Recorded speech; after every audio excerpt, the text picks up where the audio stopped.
friends, welcome back to my channel. In this video we are going to discuss how to apply for TRV, Temporary Resident Visa inside Canada.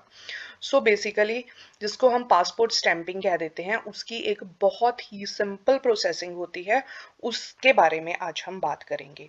सो इस case में अगर आप inside Canada हो और आपका passport के ऊपर stamp let's say आपके स्टडी परमिट तक थी या स्टडी वीजे तक थी और उसके बाद अब आपका पीजीडब्ल्यूपी आ चुका है, आपने अपनी स्टैंप को पीजीडब्ल्यूपी की एक्सपायरी डेट तक एक्सटेंड करवानी है और आप आउटसाइड कनाडा विजिट करना चाहते हो, तो आप को सबसे पहले अपनी टीआरवी की एप्लीकेशन कंप्लीट करना बहुत इंपॉर्टेंट है. सो इसके लिए सबसे पहले हम ओपन करेंगे अपना जीसीकी अकाउंट. जीसीकी अकाउंट को कैसे बनाते हैं और कैसे लॉगिन करते हैं, इसकी एक वीडियो मैं ऑलरेडी इस चैनल पे डाल चुकी हूँ, इसका डिस्क्रिप्शन में मैं लिंक भी दे दूंगी. सो टीआरवी अप्लाई करने के लिए सबसे पहले हम सिलेक्ट करेंगे apply to come to Canada. So यहाँ पे जाएंगे हम visitor visa, study and work permit. TRV के केस में हम विजिटर भी हो सकते हैं, स्टडी परमिट भी हो सकते हैं और वर्क परमिट पे भी हो सकते हैं. हमारा वर्क परमिट खत्म हो चुका है और हम ने दोबारा स्टडी ली है, तो बहुत सारे केस हैं जिनमें हमें टीआरवी को अप्लाई करना पड़ता है. So I will go with this. So let's say what would you like to do in Canada? Whatever is your purpose. If it is study, select study, work, visit. So मैं PGWP पे हूँ, consider कर रहे हैं और हम PGWP की extension तक, PGWP की एक्सपायरी तक अपनी स्टैंपिंग को एक्सटेंड करना चाहते हैं. So I will select work. How long are you planning to stay in Canada? Temporarily more than 6 months. What is the code that match India? What is your current country? So यहाँ पे आएगा Canada, क्योंकि हम inside Canada बात कर रहे हैं. So currently हम कनाडा के अंदर हैं, तो हम यहाँ कनाडा सिलेक्ट करेंगे. Do you have a family member who is Canadian citizen और permanent resident? Depend. If you have select yes, no. Select your date of birth. So I'm gonna select my date of birth here. Next. Are you a lawful permanent resident of USA? No.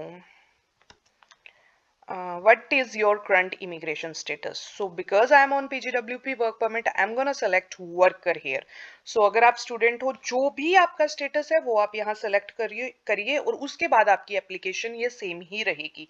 सो ऐसा नहीं है कि अगर आप student select कर रहे हो और मैं वर्कर सेलेक्ट कर रही हूँ एप्लीकेशन चेंज हो जाएगी. No. Passport stamping is very simple process and it gonna remain same. Worker. Next. Okay. Does one of the following apply to you? I am a subject of removal order. No. So इसमें से stamping के लिए कुछ भी नहीं, क्योंकि हम PGWP पे हैं, तो हमारे अंदर कोई भी एक्टिव पब्लिक पॉलिसी या फिर मैं स्पाउजल या फर्स्ट एज कुछ भी अप्लाई नहीं होता. As I told you, it is very simple application.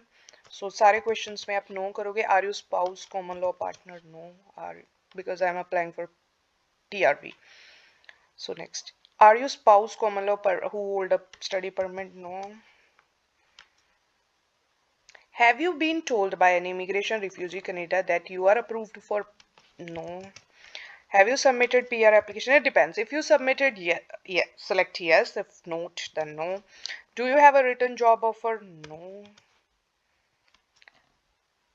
Does this situation apply? Do you have employer specific work permit? No. I have a इधर आपके पास ओपन वर्क परमिट है, close work permit है. आपने इन सब options में no select करना है, क्योंकि आप वर्क परमिट की एप्लीकेशन ही नहीं कर रहे हो, आपने जाना है टीआरवी की एप्लीकेशन तक. So what is your married status? What it is, select that. What is your province? So यहाँ पे आपने सिलेक्ट करनी है वो प्रोविंस जहाँ पे आप रह रहे हो या जहाँ पे आप अपना most of the time spend करते हो. अगर मैं यहाँ ओंटारियो स्पेंड करती हूँ और उसके बाद मैं कहीं मूव होना चाहती हूँ, that is totally okay.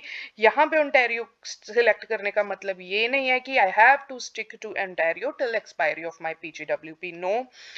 This is the option where we have to select the province where I am spending most of our time, जहां मैं अपना ज्यादातर टाइम स्पेंड कर रहा हूँ. So next. ये देखिए, उन सारे क्वेश्चनों में नो नो सिलेक्ट करने के बाद हमारे पास यहाँ टीआरवी की एप्लीकेशन की चेकलिस्ट का ऑप्शन आ गया। अगर वहाँ ऑप्शंस को हम ज़्यादा यस या अपने सिचुएशन के अकॉर्डिंग मोल्ड करते तो यहाँ पे और सारे वर्क परमिट के ऑप्शंस आ जाते।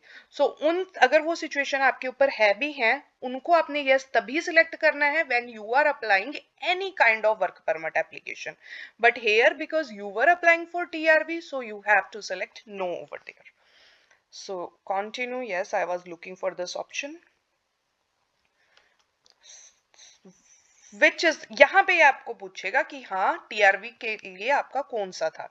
यहाँ पे हमने अपना सेलेक्ट करना है जो भी है। स्टडी परमिट है, मेरे पास वर्क परमिट है, स्पेसिफिक एम्प्लॉयर के साथ लेट्स से एलएमआई, जो भी यहाँ पे आपको सिलेक्ट करना है आपकी वर्क परमिट की या स्टडी परमिट की कंडीशंस क्या हैं। इससे पहले आपने जो भी सिलेक्ट किया वो आपकी एप्लीकेशन के अकॉर्डिंग था, और यहाँ अपने एप्लीकेशन आपकी कहाँ डिपेंड करती है, यहाँ पे I have an open work permit. So have you had a medical exam? So because आजकल हम अपनी हर वर्क परमिट की एप्लीकेशन के अंदर मेडिकल एग्जाम लगा ही रहे हैं, सो टीआरवी की एप्लीकेशन के अंदर we don't need to provide. अगर आपके पास रिसेंटली आपने मेडिकल करवाया है और आपने अपलोड करना है, it's totally your wish, but it is not important for TRV application. So I would select no. अगर आप यहाँ yes select करते हो तो आपके checklist में आगे मेडिकल का अपलोड करने का ऑप्शन भी आ जाएगा। तो ये आप, it's up to you if you want to select yes, yes, no, no. So I will select no here. So यहाँ ये बता रहे हैं कि मेडिकल एग्जाम को yes select करना है अगर आपने इन सारी जॉब्स में काम करना है। So because TRV it is not important, yes this options are important in work permit application but not TRV, so I will select no here as well. No. Do you want to submit an application for family member? अगर आप दो family members की एक साथ TRV की application करना चाहते हो, it is very easy, select yes here and then it will give you the option to upload two forms and two documents. Are you giving someone access?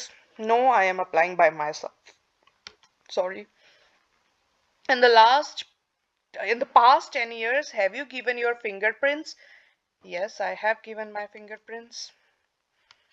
During my study permit application, there is a fees.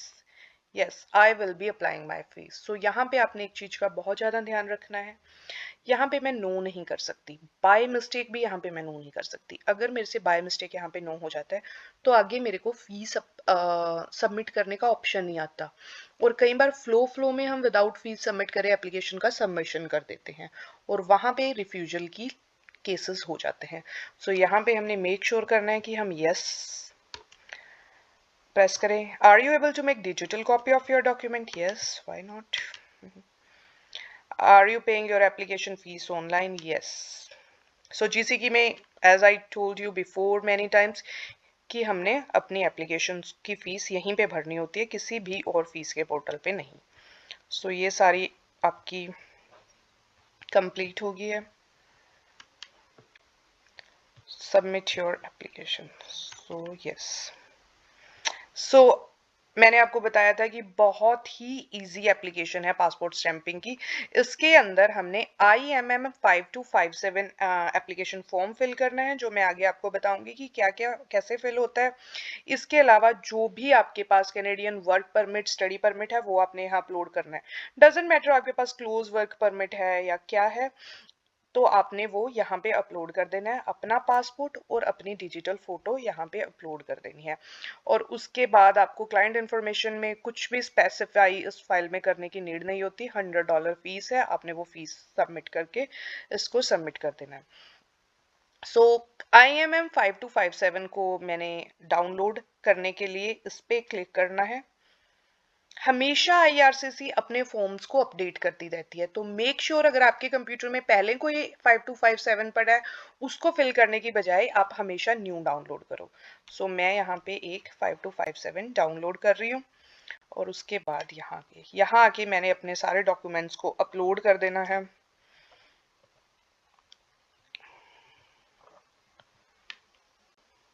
So upload करने के लिए that's how we upload a documents.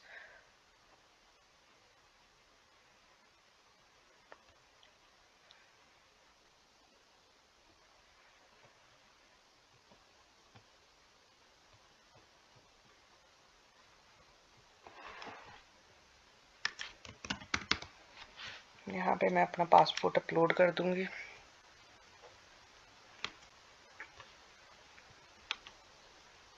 So that's how we can upload our passport here. सो अब हम बात, ऐसे ही हमने अपना work permit upload कर देना है, डिजिटल फोटो अपलोड कर देनी है। अब हम बात करते हैं 5257 की। तो ये है हमारा 5257 फॉर्म। सो इसके अंदर सबसे पहले हमने डालना है अपना यूसीआई नंबर। यूसीआई नंबर आपके स्टडी और वर्क परमिट के ऊपर राइट हैंड साइड के सबसे टॉप मोस्ट कॉर्नर पे होता है, जो मोस्टली 11 से, आजकल 11 से स्टार्ट होता है। So I want to serve in English. Visa requested, यहाँ पे आपके दो ऑप्शन है, विजिटर वीजा और ट्रांजिट वीजा। बिकॉज हम बात कर रहे हैं टीआरवी इनसाइड कनाडा की, पर्टिकुलरली हम बात कर रहे हैं स्टूडेंट और एक पोस्ट कर वर्क परमिट और किसी भी तरह के वर्क परमिट होल्डर की। सो उस केस में हम विजिटर वीजा सेलेक्ट करेंगे। ट्रांजिट वीजा होता है जब हमने छोटे टाइम के लिए, स्टे के लिए, ट्रांजिशन के लिए कनाडा का वीजा रिक्वायर्ड होता है। So I am gonna select visitor visa here. Full name, यहाँ पे आपने अपना फैमिली नेम और गिवन नेम डालना है। बहुत सारे इंडियन पासपोर्ट के में क्या होता है कि आपका लास्ट नेम नहीं होता, सिर्फ फर्स्ट नेम में ही आपका पूरा नाम होता है। उस केस में आपने अपना फुल नेम फैमिली नेम में डालना है और गिवन नेम को आपने ऐसे ही एम्प्टी छोड़ देना है। So have you ever used by another name? No. So यहाँ पे आपने अपनी डिटेल्स डालनी है, date of birth, place of birth. Place of birth जो आपके पासपोर्ट पे लिखा है आपने एग्जैक्ट वही डालना है, और अगर कोमा है स्टेट और सिटी के बीच में, आपने वो कोमा को हटा देना है। कंट्री और territory, India. Citizenship, right now India. Current country, अब आप करंटली कहाँ पे हो, क्योंकि हम इनसाइड कनाडा की बात कर रहे हैं तो हम यहाँ कनाडा डालेंगे। और उसके बाद हमने स्टेटस, स्टेटस के अगर आप वर्कर हो, कोई भी work permit, open close doesn't matter, आप स्टूडेंट हो, जो भी हो वो आपने सिलेक्ट कर लेना है। और उसके बाद यहाँ पे जो आपने डेट्स डालनी है वो आपने वर्क परमिट या स्टडी परमिट जो भी आपने यहाँ डाला है उसके ऊपर से देख के डालनी है। सो वर्क परमिट की जो इशू डेट है वो डलेगी हमारे स्टडी टू फ्रॉम के अंदर। सो जिस दिन मेरा वर्क परमिट अप्रूव हुआ था, और 2 में डलेगी वर्क परमिट की एक्सपायरी डेट, जब तक मेरा पीजीडब्ल्यूपी है। सो ये मैंने डाल दिया है। प्रीवियस कंट्री और टेरिटरी ऑफ रेजिडेंट, अगर आप कंट्री ऑफ रेजिडेंट कनाडा और कंट्री ऑफ सिटीजनशिप इंडिया को छोड़ के किसी भी कंट्री में, इन दो कंट्रीज को छोड़ के अगर आप किसी भी कंट्री में मोर देन 6 मंथ रहे हो, then you have to declare there. So मैंने ऐसा कोई भी ट्रिप नहीं किया जहां मैं 6 मंथ किसी और कंट्री में रही हूँ, so I would select no. Country और territory where applying same as country of residency, yes, क्योंकि हम कनाडा में ही रह रहे हैं, क्योंकि हमारी करंट कंट्री और रेजिडेंस में हमने ये डिटेल्स डाल दी है और हम अप्लाई भी कनाडा के लिए ही कर रहे हैं, तो हम यस डालेंगे। ये मोस्टली ऑप्शन होता है जब हम आउटसाइड कनाडा टीआरवी अप्लाई करते हैं। सो नहीं, वो हम किसी और वीडियो में डिस्कस करेंगे। इस केस में हमारा होगा yes, country of residence and country where applying is same. Your current marital status whatever it is, married हो तो मैरिड डाल दो, अदरवाइज सिंगल। अगर मैरिड हो तो आपको यहाँ डेट ऑफ मैरिज और आपको यहाँ अपने स्पाउस का नाम डालना पड़ेगा। उसके बाद हैव यू प्रीवियसली बीन, अगर आप का है तो आपने यहाँ पे डिक्लेयर करना है, अगर पहले किसी भी उससे आप सेपरेटेड हो, अदरवाइज नो। मदर लैंग्वेज, यहाँ आपने अपनी मदर लैंग्वेज डालनी है, Hindi, Punjabi, whatever it is. Able to communicate in English और French, yes English. Have you taken test, English का आपने टेस्ट दिया है, यस। इसके लिए इंग्लिश का टेस्ट वैलिड होने की नीड नहीं है, but have you ever taken, then we have to select yes. यहाँ पे आपने बहुत ही ध्यान से अपना पासपोर्ट नंबर डालना है, पासपोर्ट की इशू कंट्री डालनी है, और यहाँ पे आपने पासपोर्ट की इशू डेट और एक्सपायरी डेट डालनी है फ्रॉम योर पासपोर्ट। बहुत ही ध्यान से अपने मंथ, डेट और ईयर, क्योंकि हमारे इंडियन पासपोर्ट का फॉर्मेट अलग होता है मंथ, डेट, ईयर का, और यहाँ सबसे पहले ईयर, मंथ और डेट डाल के आपने अपने पासपोर्ट की इशू और एक्सपायरी डेट डालनी है। उसके बाद national ID document not needed, US PR card I don't have, contact information, यहाँ पे आपने अपना करंट मेलिंग एड्रेस डालना है। उसके बाद रेजिडेंशियल एड्रेस, अगर आपका मेलिंग एड्रेस और रहने का एड्रेस सेम है तो select yes, you don't have to provide 2 time. अगर ये डिफरेंट है तो नो करके आप जहाँ रहते हो वो यहाँ पे डाल सकते हो। यहाँ पे आपने अपना टेलीफोन नंबर डालना है सेलुलर सिलेक्ट करके, और यहाँ पे अगर आपके पास कोई दूसरा नंबर है वो डाल दीजिए, अदरवाइज इसको हम एम्प्टी भी छोड़ सकते हैं। Fax number I will leave it. Email address, यहाँ पे आपने अपनी पर्सनल ईमेल एड्रेस डालनी है। डिटेल्स ऑफ विजिट, इस क्वेश्चन में हमने पर्पस ऑफ माई विजिट जो भी है, अगर तो मैं वर्कर हूं तो मैं रिटर्निंग वर्कर सिलेक्ट करूंगी, अगर मैं स्टूडेंट हूं तो मैं रिटर्निंग स्टूडेंट सिलेक्ट करूंगी। जो भी मेरी विजिट है I will select there. Mostly cases में ये रिटर्निंग स्टूडेंट और रिटर्निंग वर्कर होता है, सो मैं रिटर्निंग वर्कर सिलेक्ट करूंगी। कब तक आप रह रहे हो, यहाँ फ्रॉम में आपने जिस दिन आप एप्लीकेशन कर रहे हो उस दिन की डेट डालनी है। सो ये मैंने डाल दी है। 2 में आपने expiry of your permit, permit की आपने एक्सपायरी डालनी है, क्योंकि यहाँ आपने आज से टीआरबी अप्लाई करी है और कब तक की कर रहे हो आप, जब तक की आपकी एक्सपायरी डेट है वर्क परमिट की और स्टडी परमिट की। फंड्स अवेलेबल, या टीआरबी की एप्लीकेशन बहुत ही सिंपल एप्लीकेशन होती है, इसके अंदर कोई भी फाइनेंशियल डॉक्यूमेंट नहीं लगता, लेकिन फॉर द इंफॉर्मेशन पर्पस यहाँ हमें प्रोवाइड करना होता है कि हमारे अकाउंट में कितने फंड्स है। सो जो मेरे में है वो मैंने डाल दिया, जो आपके में है वो आप डाल देना। नेम एड्रेस, ओके, ये है कि आप किस पर्सन को कनाडा में विजिट करोगे। बिकॉज मैं इनसाइड कनाडा लगा रही हूँ और मैं कनाडा के अंदर ही रहती हूँ, तो यहाँ पे मैं अपना ही नाम डालूंगी। और रिलेशनशिप टू मी में यहाँ पे मैं my self, address in Canada यहाँ पे मैं अपना एड्रेस डालूंगी। और इसके बाद सेकंड में अगर आपने कोई भी अपने फ्रेंड की, अपने ब्रदर सिस्टर किसी की डिटेल जो कनाडा में रहता है देनी है दो, otherwise not needed. This first one is sufficient. So education yes करके आपने यहाँ अपनी education detail, most recent education details डालनी है। एम्प्लॉयमेंट, एम्प्लॉयमेंट में यहाँ पे आपने अपने मोस्ट रिसेंट 3 एम्प्लॉयमेंट डाल रहे हैं।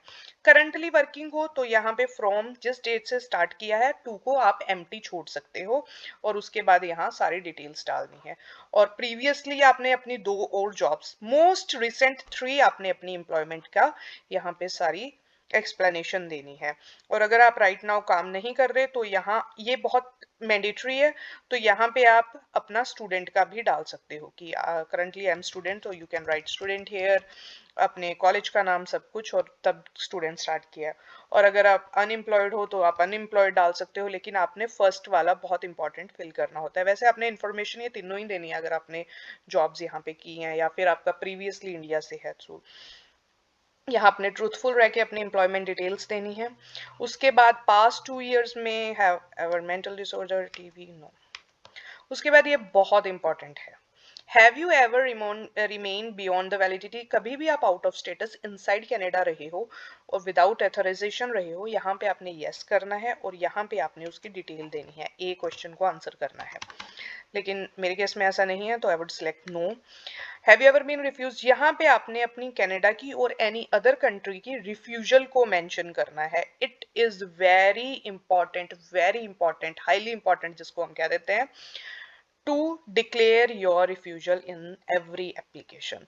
सो अगर आपकी रिफ्यूजल है तो आपने उसको यस करके यहाँ बी लिख के बी क्वेश्चन को आंसर करना है। So I would select no here.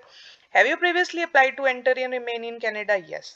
यहाँ पे आपने लगाना है जो जो आपने आज से पहले इमिग्रेशन में एप्लीकेशन लगाई है उनके सबके आंसर करने हैं। मैंने लगाई थी applied for study permit in year 2024, उसके बाद मैंने अप्लाई किया था applied for PGWP in 2026 and both were approved.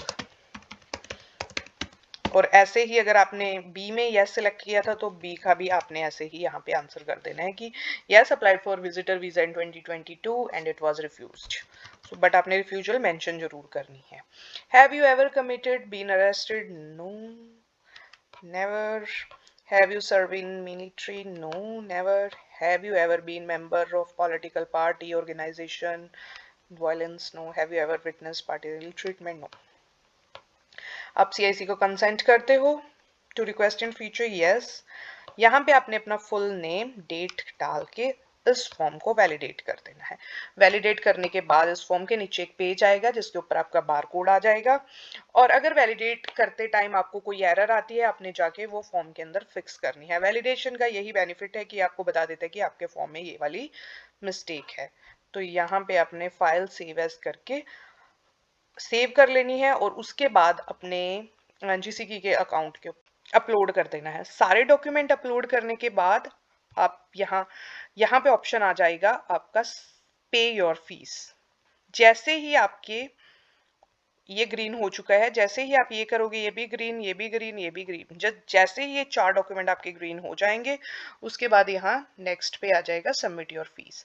आपने अपनी फीस भर के एप्लीकेशन को सबमिट कर देना है। सो ये बहुत ही इजी एक TRV की एप्लीकेशन थी, और इसको अप्लाई करने के बाद आजकल तो वीक के अंदर ही इसका रिस्पॉन्स आ रहा है, but with in the month आपको आपकी TRV एप्लीकेशन की अप्रूवल या वट एवर द डिसीजन, अगर उनको कोई डॉक्यूमेंट चाहिए होता है वो आपको GCK के अंदर ही आ जाता है। So thank you for watching this video. अगर आपको कोई और कंसर्न है आप प्लीज़ कमेंट करिए, मैं उसके ऊपर भी वीडियो बना दूंगी। Thank you so much for watching my channel.